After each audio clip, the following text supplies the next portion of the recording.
At the bachelorette party, a bunch of friends asked Lisa, that pretend you're broke game, fun? She shrugged and said, it's nice. Just a way to pass the time. They continued to joke, are you still marrying William? She raised an eyebrow and said, of course. How can a spare tire stop me and my fiancé from getting married? Everyone praised her for being so clever. Apparently, she had 99 backups lined up. I'm the backup she's talking about. I stood outside their booth, working hard to earn money for the designer shoes she liked. I decided to break up with her, but she kept holding on. Later, as a well-known designer, I launched my new product. She screamed like she'd lost her mind. Philip, I was wrong. Come back, please? A well-dressed man leaned close to Lisa, acting jealous. Lisa, are you eyeing a poor designer and thinking of canceling our wedding next month? The wedding is definitely happening, Lisa said nonchalantly. A plaything for fun can't stop my wedding. He's just a simp. Her voice wasn't loud, but it filled the room. She sat in the center, dressed like someone from a wealthy family. Not long ago, she was in a delivery uniform. Now she wore some luxury brand outfit I couldn't name. I stood in the shadows at the door, hoping this was a dream. Maybe she just looked like my girlfriend. They couldn't be the same person. My girlfriend and I were both broke. She was also named Lisa, just like this rich girl. When I first met her, she was at the bar in a washed-out white shirt, asking about part-time work. So innocent, unlike the glamorous Lisa. I'm the guy she's calling a plaything, a simp, Philip. Lisa and I dated for 6 months while I worked my butt off for the designer heels she liked, bussing tables and washing glasses at a bar. All the while, she was planning a wedding. Turns out, it was all a rich girl's game of pretending to be poor. Someone joked they saw me working hard to buy a custom suit for Philip, riding a donkey cart for deliveries. We thought you and William weren't getting married, one laughed. Lisa swirled her wine, not saying much, while others gave a look to shut that person up. Lisa's nail didn't break because of the simp, someone added. Another wave of laughter. I glanced at her broken fingernail-covered finger. It hurt at the time, and I held her hand with concern. Let's just quit, I said then. Don't worry, Philip. It was an accident. I'm just about saving enough to buy you that suit. Prepare to be the most dashing guy at the contest. Her eyes sparkled with care for me. I pulled her close, calling her silly. Lisa and I were just a couple of nobodies, but she loved me. She'd always say, Philip, once you win that design award in the US and start making money, we won't need to work ourselves to the bone. No more bar gigs, she'd add, saying she hated how people looked at me. Competing in the high-profile US design contest meant I'd need to cover a month of living costs, money I didn't have. After she learned about that, she hustled even more with deliveries, hardly sleeping.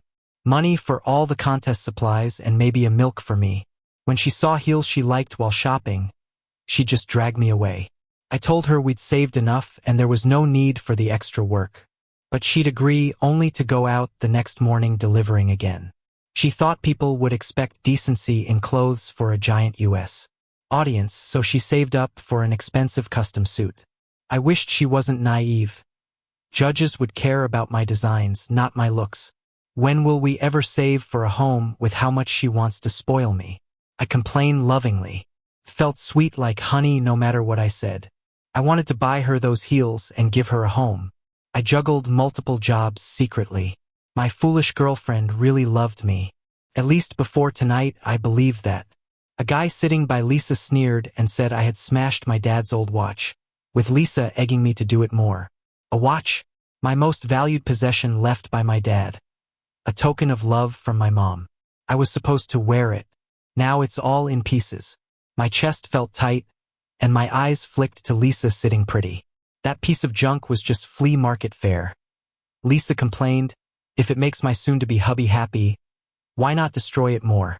The man pulled her in for a deep kiss. Right there. My heart twisted watching them. Waves of pain rolled over me like my heart was hammered. Everyone clapped and laughed, chanting, again. Moments later, the man coolly stated, Lisa's husband has to be William. A backup won't compare to me. Is he worthy? Only a free toy boy at best. Lisa laughed again. I looked at that bold face and felt like fainting. So, my Lisa never existed. Lisa, the girl who'd take a bite of my ice cream, give me a kiss, and then grin asking if it was sweet, is gone. The girl I knew wouldn't save money for me to enter a design contest, then turn around and kiss another guy, laughing and calling me a broke loser, just a toy, a sucker. It's the busiest time at the Zero Color bar. Philip, is the liquor ready? What are you standing around for? The bar's slammed. The door to the private room unexpectedly swung open, making me the center of attention. Lisa's expression changed when she saw me, her face reflecting several emotions. I thought she'd explain, but she just moved her lips without speaking, her gaze shifting to someone else. Instead, the guy sitting next to her, William, smirked in a way that said plenty. Wow, the rumored male model makes his entrance. Everyone laughed mockingly and whistled. Someone even whispered, Lisa's got a good eye this time. If pretending to be poor can snag a guy like that, I'd try it too. Keep it down. No matter how good he looks, he's just a stand-in, a free male model. Trying to steady my emotions, I carried the drinks over to Lisa. A toy? A backup? A male model? I asked quietly, emphasizing each word. The room fell strangely silent. Sleeping with the backup, huh? How much better does that make you, princess? My eyes were bloodshot, glued to Lisa. Someone chimed in, you're gutsy. You know what happens to people who cross Lisa? You could disappear in minutes. I chuckled bitterly and said, the watch was my dad's last belonging. Did it feel good smashing it? William added, a busted cheap watch barely worth a mention. Backups are small-minded. Lisa, next time pick someone better. Lisa, how satisfying was that? I raised my voice. Lisa frowned slightly, paused, then spoke. Satisfying. Just like messing with you. Before her words faded, I ripped off the necklace from my neck and threw it at her. Whoever you are, Lisa, you're pretty low. All that acting just wasted on not doing porn. I grew up in a single-parent home. Mom died early. It was just me and Dad. Dad worked multiple jobs to support my art studies. But it was never enough. Art supplies are expensive. Even when he was sick, he never rested. He kept going until his body gave out. Last year, he passed, leaving me his watch. Before he died, he put the watch on me, wheezing, son, this watch has been with me for decades. Now it's yours. Take care of it. I rarely wore it to avoid damaging it. But when Lisa's delivery scooter broke, she told me pitifully, Philip, the scooter's dead. How am I going to deliver now that I just got promoted to top rider? I sympathized, delivery work is tough. Why not switch to something easier that still lets you earn? She shook her head stubbornly. I worked hard for 2 months to be the top rider. It means a pay raise every month. I can't give it up now.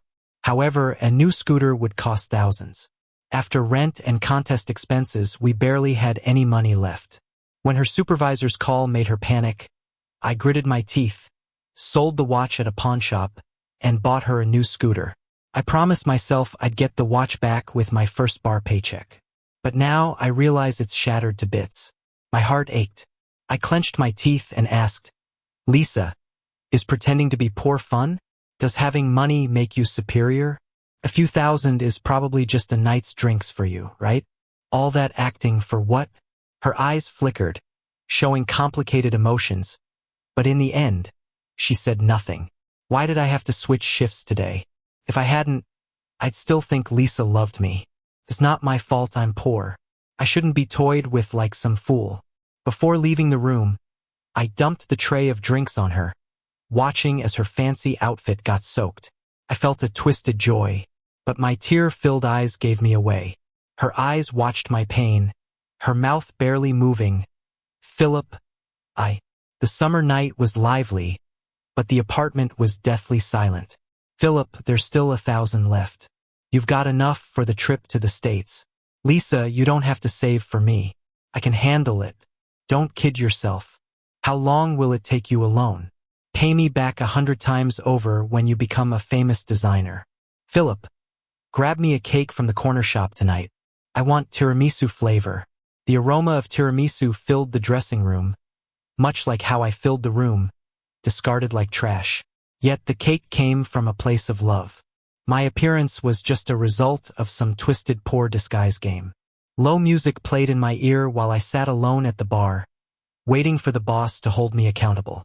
She probably knew what happened in the room. "Want a drink?" A soft female voice asked nearby. I looked up. A tall woman in a black velvet dress stood there. She had a classic elegance. I shook my head. "You knew from the start," I said hoarsely, hinting. She blinked lightly, sipping her drink. "She's been playing the poor game for a while. You're number 99. As a VVIP at this bar, she's a customer and I'm the owner. Maintaining client privacy is a business principle." My lips tightened, my eyes angry and hurt. But why did it have to be me? She sighed softly. Turned out, back in college, Lisa had someone she couldn't have. But they broke up under family pressure. After that, she started pretending to be broke and gathered multiple stand-ins. Countless men have fallen for her, and you're just one of the stand-ins. I heard her attic has a room dedicated to collecting items from all her past stand-ins, completely filled. These types of people keep love and marriage distinctly separate. You can still walk away now. She added a bit of comfort. I clenched my fists, my breath shaky as I repeated, "Stand-in?" Suddenly I chuckled, murmuring, "So, I was just a stand-in." "Yeah, her fiancé William is one of the stand-ins too. Does that make you feel better?" Half her face was hidden in the light, making her other eye shimmer. It was so bright it was a bit dazzling, and I slightly avoided looking. Then, another sharp female voice came through. "Just a moment ago, you were acting all deeply in love with me, and now you're hooking up with another woman?" Lisa had just changed outfits. Her voice was icy, with a chill in her eyes. She played me as a stand-in, used poverty as a game, and insulted me alongside her fiancé, calling me a sycophant. Now she's suddenly acting like a victim, questioning why I'm with another woman? It's utterly ridiculous. She continued to taunt. "Disappointed in me already? And now you're with Amy? Too bad she and I are from the same world, wearing Givenchy and Chanel. Philip, she won't take you seriously. For people like us, marriages are always just for fame and profit. You're just a backup plan for fun." She let out a casual scoff. "If you really take it seriously, then you deserve what's coming." I raised a slight sarcastic smile, not responding. She looked at my dim eyes, changed her tone. "Philip, I still care about you a bit. We can still be boyfriend and girlfriend like before." Amy suddenly chimed in. "Doesn't Lisa's fiancé mind? Or does Lisa want to keep up appearances at home while being unfaithful outside?" Lisa raised an eyebrow and laughed arrogantly. "For people like us, how could there only be one man? The fact that I'm willing to play with him is his good fortune." I looked coldly at her. "Lisa, you make me sick." She seemed surprised I'd say that, with a touch of anger threatening. "Philip, I'm giving you a chance here. If you dare refuse me, I'll pull you out from the design competition. Believe it?" A round of applause suddenly sounded. Amy teased. "Wow, didn't expect Lisa to rely on threats to win over men. Truly eye-opening." I abruptly stood up, my voice firm. "Lisa, we're done. Now leave." Standing behind her, William scolded. "You, a backup, dare to tell us to leave? Amy, what kind of employee have you hired? Do you still want this bar? Don't forget whose approval matters in G-City." "Oh, thanks for the reminder, but I'm the kind to protect my own, and there's no way to bully my people. If you're unhappy, the door's open. Goodbye." The crowd's faces turned dark, glaring but silent. At this moment, Lisa stepped forward, leaning towards me. "Philip, have you thought about the consequences of opposing me?" I instinctively took a step back, not looking at her. "I've thought about it. I'll just consider it losing a piece of tiramisu." Getting out of the boss's car, it was already late night. "What if she stops you from going abroad to compete? Then I won't go. I'll find some small design firm to work at." She sighed, tossing me a business card. "Go to the US, find this person. He's a good friend of mine." I stared at her, questions swirling in my mind, but I couldn't ask. Her almond-shaped eyes seemed to understand my thoughts. She smiled. "You helped me design the bar and put my place on the map, haven't thanked you yet. But don't think it means anything more. I had met Lisa because I went to that bar. Too bad I was too blind to see the boss's meaningful looks every time she sought me out. She continued, "Don't waste your talent. Not every designer gets this chance. It might be your only shot at stepping up in the world." Her gaze was full of trust, twinkling, with some inexplicable persuasive power. I almost wanted to say I didn't want to climb social ladders. Just having a simple and real relationship would be enough. What if Lisa and her crowd caused me more trouble? Poor folks, when facing the rich, even just survival can seem tough. I exhaled slowly, looking at the distant streetlights. "Thanks for your trust. How should I thank you?" She pondered for a moment. "When you win, just promise me one thing." She smiled slyly. Before the words were finished, she abruptly leaned in, the light rose scent from her body close. "Leave tonight, afraid you won't get out if you wait." My face flushed slightly as I nodded awkwardly. That night, after exchanging contacts with the boss, I boarded a flight to the US. Just before the plane took off, my phone vibrated a few times. "Where's the tiramisu you lined up to buy for me? Bring it over now, and I'll forgive your rudeness today." I decisively turned off my phone. "Lisa will settle our score when I get back." US apartment. This might be the best place I've ever lived. It had a private bathroom, windows that caught the sunlight, even equipped with a computer just for designers, covering every detail, which eased my mind a lot for my first time abroad. I asked how much the rent was for this room. The boss's friend answered, "Amy's property, you live for free."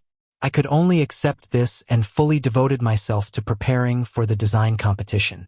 Every day was taken up by fieldwork, sketching, revisions, leaving my phone as nothing but an ornament, until a call came through.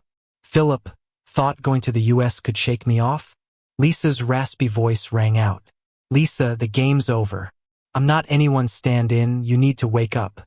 I instinctively gripped the phone tighter. "If you come back, I can stay unmarried and just be with you." "Okay." She was pleading over there, as if her past hurts to me had never happened. "We can work together again, you doing design, me doing business like before." Listening to the familiar voice, my heart darkened. I hung up the phone decisively. After those days, I completely forgot who Lisa was. I buried myself in countless cups of American coffee and got ready for the design competition. 2 hours before the event, someone started approaching me backstage. "What do you think the result will be this time?" I looked up. It was William. "This isn't a place for you," I said. He raised an eyebrow. "I can go anywhere I want. Lisa's giving you one last chance, or you're destined to fail this competition." I smirked. "You don't see many guys like you who enjoy being a stand-in. And I heard your stand in number 1. His eyes flashed with anger. "What would someone like you know about the circles of the wealthy? Marriage? Love? They don't matter as much as maximizing wealth. After the marriage, I get half of her family's resources. I'll always be her rock, no matter how many stand-ins she has. You look like a rich guy, but you're really just a sycophant. I may not be wealthy or know your world." I paused, my voice cold, "but I'm human. I don't want to be anyone's toy. Take care," I added as he left. He shrugged dismissively. "Poverty mindset. You deserve to be poor." I flashed him a faint smile, part self-mockery, part sarcasm. "Crazy," he muttered, staring at me for a while before leaving. I watched him go, preparing for the worst. The competition went on as planned. I made it through several rounds, reaching the final stage. As the crowd erupted in cheers, chanting my name, "Philip, Philip," a voice interrupted. "Participant Philip's design entry is suspected of being counterfeit and ineligible for any awards." The room buzzed with murmurs. I turned to see who spoke. It was William, looking pleased as punch, with Lisa beside him, her expression complicated. "Philip, there's still a chance. If you agree to come back to me, the title is yours. You don't want years of hard work going to waste, do you?" Her determined eyes made me feel like her prey. To her, I was always disposable, toying with my emotions. But she forgot I'm a regular person. "Philip, you're so talented. I believe you'll win," I remembered promising. "Once I win the prize, I'll give you a home, a place for just us." What she didn't know was I wanted to win for the $1 million prize money to give her a safe haven. Now, that dream was shattered by her own hands. Once my biggest supporter, she'd become my main obstacle. Her fiery red dress pierced my heart. I let out a quiet laugh and spat, "Dream on. Even if I didn't win, I wouldn't side with someone who toyed with me. I'm not that cheap." Her face was full of disbelief, looking at me like I'd lost it. Then the judges began discussing the papers in front of them. Yes, the designs looked similar, suggesting plagiarism. Meanwhile, people in the audience whispered, "How often does a Chinese winner emerge in this competition? Didn't expect a scandal. Doesn't seem like a copycat to me. His social media work shows creativity. He submitted that design a month ago. If he can provide revision records, he's good. Let's wait and see what the judges decide." My palms were sweaty. I submitted my design a month ago with Lisa by my side. She knew all the revisions and wouldn't let me get back up. I scanned the audience for a familiar face, a pair of sparkly eyes, but she wasn't there. Just as I was about to give up, a voice from the judges' panel rang out, "Philip's design revisions are more comprehensive in both time and quantity." Thus, the panel confirms Philip did not plagiarize. He is this year's champion. Cheers erupted, though I was filled with confusion. Who helped me? Let's give a warm welcome to last year's champion, Miss Amy, to present the award to Philip. I stared blankly at the person in front of me, feeling lost. Amy, in a silver strapless gown, with her fitted waistline and relaxed curls, looked even more captivating. "Stunned?" she whispered. I awkwardly smiled, feeling embarrassed. Why do I always get flustered around her? But Amy, the last year's design champion? How? After the awards, Amy and I headed out together. We hadn't gone far when someone grabbed my hand. Lisa, looking ready to cry, had lost her haughty demeanor. "I was wrong, Philip. I shouldn't have done that. I just really wanted to be with you. Can you forgive me?" I pulled my hand back, speaking flatly. "Lisa, let's keep this public. We're not close." She was stunned, then glared at Amy furiously. "You refused to reconcile because of her? Amy, 3 years ago I could have you lose a hand, and I still can today. Believe it?" I'd never seen her so menacing. This was her true privileged self, I realized. Amy seemed slightly rattled, like a nerve was touched. I quickly stepped between them. "Lisa, this is between us. No matter what you do, I won't agree. I don't love you anymore." With that, I took Amy's hand and walked away swiftly. "Is my hand comfy?" a lazy voice teased. I recoiled, embarrassed, my face turning a deep red. Relaxing music played in the car, creating a weirdly intimate atmosphere. "Want to hear my story?" she asked, turning to me. I nodded. Their families had always been rivals in business. So, 3 years ago, the clash between the two families wasn't as obvious. Something happened in between. Back then, Amy had just won a design competition and was becoming an internationally renowned designer. She was about to make it big in Country M when a car accident cost her right hand, ending her design career. The person responsible for the crash was a relative of Lisa's. Since then, the tension between our families heated up. As a fellow designer, I know what losing your right hand means. I watched her closely, feeling a pang of sympathy. Carefully, I said, "I know your help has nothing to do with our family's feud." Hearing this, she laughed.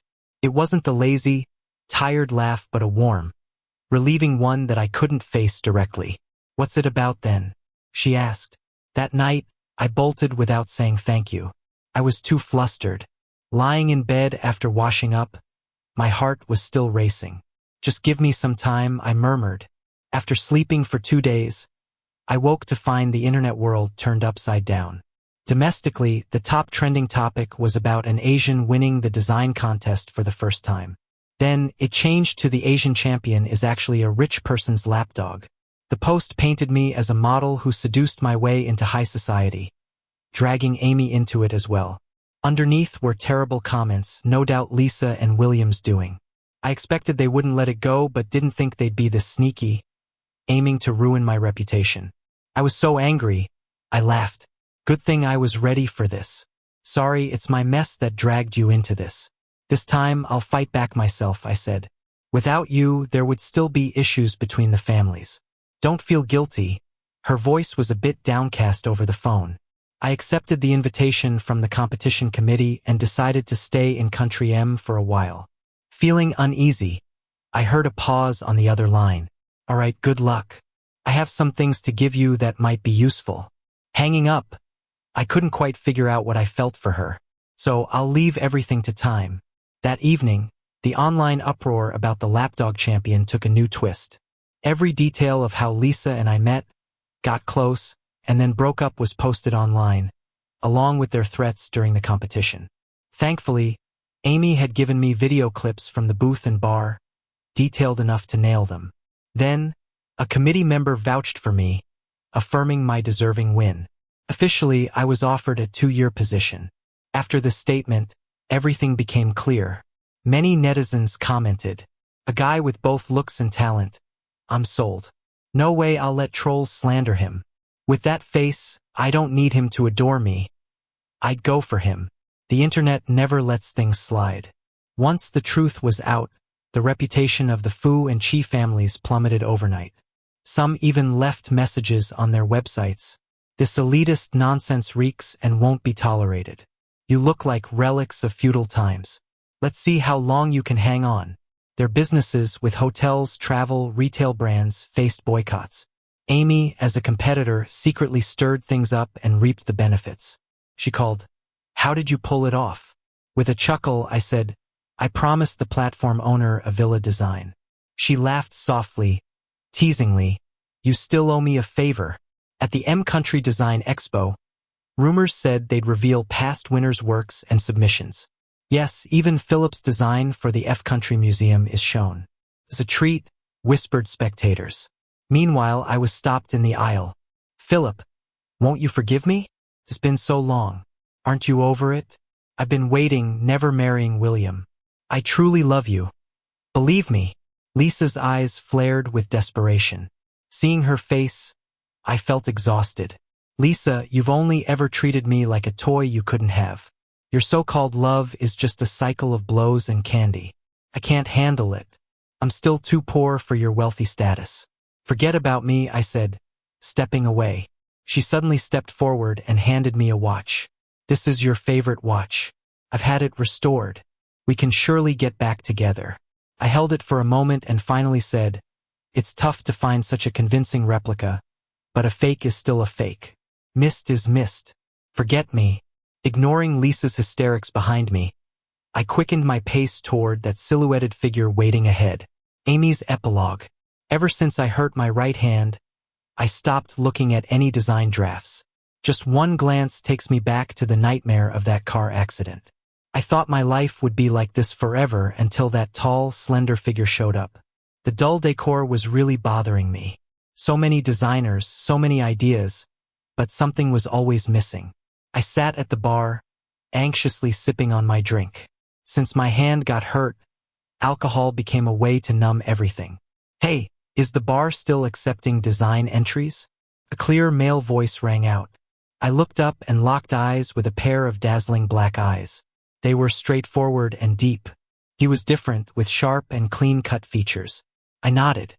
He quickly pulled out a stack of designs from his bag and handed them to me, with a shy smile on his face. A part of me went ding, and I never knew I had zero resistance to this kind of guy. I bought his design and paid him. I thought that would be it between us. But then he asked if the bar was hiring part-time. Within days, he became the bartender. Later, I met his girlfriend. The moment I saw Lisa, I knew he was bound for heartbreak. Lisa seemed to love playing this poor girl act at my place, and I was sick of it, but she never got tired. The previous 98 substitutes were just average. The 99th guy, though, got me a bit worried. After all, he was the designer for Zero Color and could become a champion in some design competition. With that reputation, my bar could become internationally famous, too. That's what I thought, but something felt off. He did find out about Lisa's tricks. Soon enough, he was sitting in a corner, looking heartbroken. I feared those bright eyes would lose their shine. "Don't be sad. It's just a girl." I kept rehearsing comforting words, but when he looked up at me, I ended up saying, "Want a drink?" Damn it. This down-to-earth guy was definitely different from Lisa's previous flings. He didn't cling on, just broke it off. I admired him more, as my manager said with a smile, telling me to wipe the drool off my face. I got everything set up for him in Country M. I was sure we'd have more stories to tell. Lisa, as expected, chased him to Country M. What she didn't realize was her constant rich girl, poor guy act would only push Philip further away. He was a guy with principles. Lisa and William wanted to ruin him, but I didn't want another incident like 3 years ago to happen. I prepped his draft revision records in advance, and it all turned out okay. He won the championship, and I was happier than if I'd won it myself. But the battle with Lisa wasn't over. There were still hard fights ahead. Online in our country blew up, but he handled it brilliantly. Stocks of their families plummeted, but mine ended up being the biggest winner. Mom privately said to me, "The kid is good." What does that mean? Then she added, "When a girl chases a guy, it's just a thin veil," and winked at me. So maybe at this design exhibition, I'll muster up the courage to make a move.